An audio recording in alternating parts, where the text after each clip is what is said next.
All right, so we're going to continue with our guided notes sheet from yesterday. So you should have followed along and filled out the percent table part, the percent bar model part, and today we're going to be going over the percent equation part.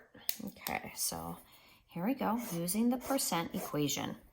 All right, so the percent equation is just the percent times the whole is going to equal the part. Okay, so you can use that equation to solve any percentage problem. So if I look at my percent, the percent that they're talking about here is that given value, not the 100%, but that percentage there. So what is 35%? So that's what we're talking about there.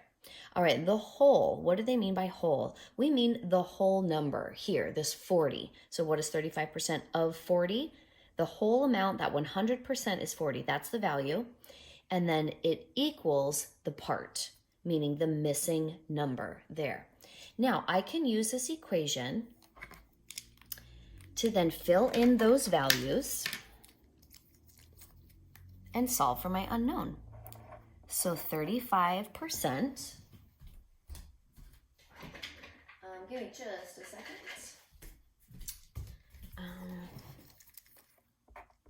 Times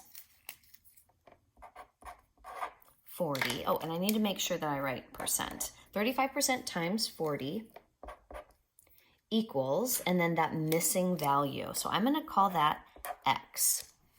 Okay, so now I have my equation set up. I am going to then convert this percentage to be its equivalent decimal so I can work it out mathematically. So 35%, we know that that's the same thing as 35 out of 100, right? Or 35 hundredths, which I can write as a decimal, 0.35. And then we're going to continue writing out the equation. Times 40 equals X. So now we can see that this problem is just 0.35 times 40. And if we do that the long way, we can either do it by hand or we can work it out with a calculator. That X value is going to equal 14. So X equals 14. Okay, so that's how we use the percent equation to solve a percentage problem.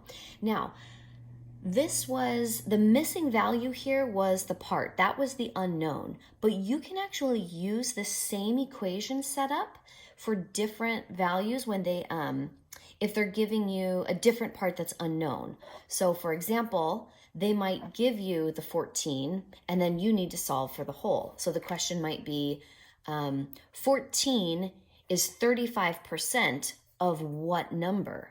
You would still set it up the same way, except then that would be the X and the 14 would be there.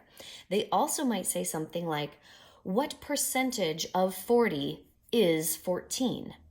And so then you'd set it up this way, only this 35%, that would be your X. This would be 40, and then that would be 14. So you can use that same equation, but with the different unknown values. Okay, that's it for today. Go ahead and complete the practice set. For today, you can either use the equation method to solve these, or if you want, you can still use the bar model if that makes more sense for you. Okay, have any questions, jump into office hours. I'm happy to help you out. Have a great day.